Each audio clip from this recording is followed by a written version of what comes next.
Welcome back to our channel kung saan tinatalakay natin ang pinakamainit at pinakamahalagang development sa AFP modernization. Sa unang tingin, parang hindi mo iisipin na ang eroplano na ito ay isa sa pinakadelikadong assets ng Japan. Sa totoo lang, marami pa nga ang nagsasabi na ito raw ang pinakapangit na eroplano sa mundo. Pero sa likod ng kakaibang itsura nito, may tinatagong teknolohiya na kayang magpabago ng balanse ng kapangyarihan sa Asia, lalo na sa pagitan ng Japan at China. Ito ang bagong Japanese Electronic Warfare Aircraft na kilala bilang EC-2. Base sa report, ang bagong EC-2 ay unang lumipad kamakailan, at agad itong napansin dahil sa kakaibang disenyo nito, isang napakalaking ilong, may mga nakaumbok na bahagi sa ibabaw ng fuselage, at may iba pang protrusions sa likod. Hindi ito design para maging maganda. Ang bawat pangit na bahagi nito ay may purpose, at iyon ay electronic warfare. Pero bakit nga ba ito kinatatakutan? Para maintindihan natin, kailangan muna nating alamin kung ano ang ginagawa ng isang electronic warfare aircraft. Ang EC-2 ay hindi tulad ng typical fighter jet na may missiles at bombs. Ang tunay nitong armas ay hindi nakikita, ito ay electromagnetic spectrum. Sa madaling salita, kaya nitong guluhin, jam, o sirain ang communication at radar systems ng kalaban. Isipin mo, sa modernong digmaan, halos lahat ay nakaasa sa electronics, radar para makita ang kalaban, communication para mag-coordinate, at guidance systems para sa missiles. Kapag na-disable ang mga ito, parang naging bulag at bingi ang buong military force. At dito pumapasok ang EC-2. Ayon sa reports, ang EC-2 ay gumagamit ng advanced electronic countermeasure systems, kabilang ang mga kagamitan na dati nang ginamit sa EC-1, tulad ng JALQ-5 system, pero ngayon ay mas upgraded at mas powerful. Ibig sabihin, kaya nitong i-jam ang radar ng kalaban, e-block ang communication signals, at kahit lituhin ang missile guidance systems. Ngayon, ilagay natin ito sa konteksto ng China. Ang China ay heavily dependent sa integrated air defense systems, mga radar networks, missile batteries, at command centers na magkakaugnay. Sa papel, napakalakas nito. Pero ang problema, kung may isang system na kayang sirain o guluhin ang network na ito, biglang mawawala ang advantage nila. At iyon ang eksaktong ginagawa ng EC-2. Kapag pumasok ang ganitong aircraft sa isang contested area tulad ng East China Sea o West Philippine Sea, kaya nitong buksan ang pinto para sa ibang assets ng Japan, tulad ng fighter jets o surveillance aircraft na makapasok ng hindi agad na-detect.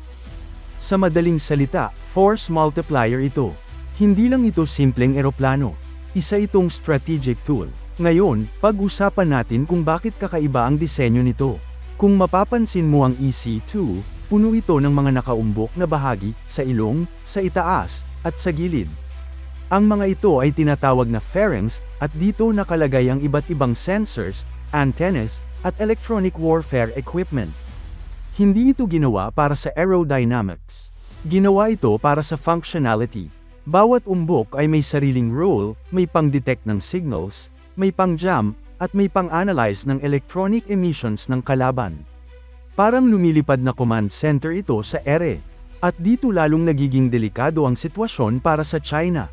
Dahil habang pinapalakas ng China ang kanilang military, lalo na ang kanilang Navy at Air Force, kasabay nito ang pagdevelop ng Japan ng mga high-tech systems na kayang kontrahin ang mga ito.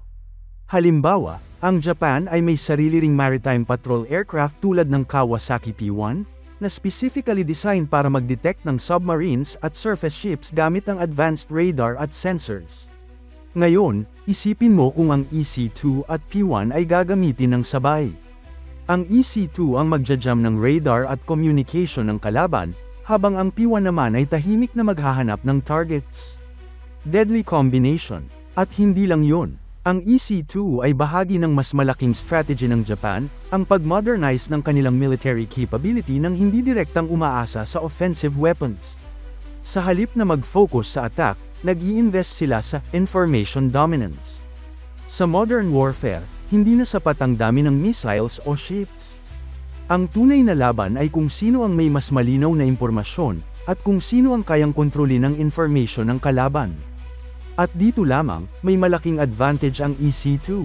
Dagdag pa rito, mahalagang tandaan na ang ganitong uri ng aircraft ay hindi lang ginagamit sa panahon ng aktwal na labanan. Sa panahon pa lang ng tensyon o standoff, maaari na itong magbigay ng real-time electronic intelligence na kritikal sa decision-making ng military commanders. Ibig sabihin, kahit walang putok ng baril, nagaganap na ang laban sa ere, isang silent war na hindi nakikita ng publiko. Sa ganitong aspeto, ang EC-2 ay nagsisilbing mata at tenga ng Japan sa electromagnetic battlefield, na nagbibigay sa kanila ng mas malalim na situational awareness kumpara sa kanilang mga kalaban sa rehiyon ngayon. Ngayon, tanong, bakit ito mahalaga sa regional security? Simple lang. Ang Asia-Pacific region ngayon ay isa sa pinaka-tense na lugar sa mundo. May mga territorial disputes, lalo na sa pagitan ng China at mga kapitbahay nito, kabilang ang Japan. Sa ganitong sitwasyon, ang pagkakaroon ng advanced electronic warfare capability ay isang malaking deterrent. Hindi kailangan gamitin agad sa gera. Minsan, sapat na naalam ng kalaban na meron ka nito. At dito nagiging psychological weapon ang EC-2. Dahil kung ikaw ang kalaban, alam mong kahit gaano kalakas ang radar mo o missile system mo, may posibilidad na hindi ito gagana kapag ginamit na ang EC-2. Parang naglalaro ka ng chess na hindi mo nakikita ang board. At iyon ang tunay na kinakatakutan ng China. Hindi ang itsura ng eroplano, kundi ang kakayahan nitong gawing useless ang kanilang high-tech military systems. Ngayon, pag-usapan natin kung saan ito maaaring gamitin. Ang EC-2 ay posibleng gamitin sa mga hotspots tulad ng East China Sea, kung saan may territorial dispute ang Japan at China. Pwede rin itong gamitin sa joint operations kasama ang United States, lalo na sa ilalim ng defense alliances. At dahil ang Japan ay patuloy na nagpapalakas ng kanilang defense posture, hindi malayong makita natin ang EC-2 na maging regular na bahagi ng kanilang aerial operations. Dagdag pa rito, ang Japan ay matagal nang kilala sa kanilang high-tech engineering. Mula sa kanilang mga aircraft tulad ng Kawasaki C2 transport aircraft, na may long-range capability at kayang mag-deploy ng troops at equipment. Hanggang sa kanilang advanced surveillance systems, malinaw na ang focus nila ay quality over quantity. At ang EC-2 ay isang perfect example nito. Hindi ito mass-produced, hindi ito flashy, pero napaka-specialized. At sa modern warfare, ang ganitong klase ng asset ang kadalasang nagiging game changer.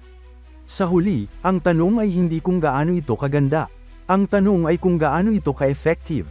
At base sa mga impormasyon, malinaw na ang EC-2 ay isa sa pinaka-advanced electronic warfare aircraft sa rehiyon. Isang tahimik pero deadly na sandata. Isang eroplano na hindi mo kailangang makita para maramdaman ang epekto. At isang dahilan kung bakit kahit ang isang superpower tulad ng China ay kailangang mag-ingat. Dahil sa panahon ngayon, hindi na lang missiles at baril ang laban. Ang tunay na laban ay nasa signals, data, at control. At sa larangang yun, ang Japan ay unti-unting nagiging isa sa pinakamalakas na manlalaro.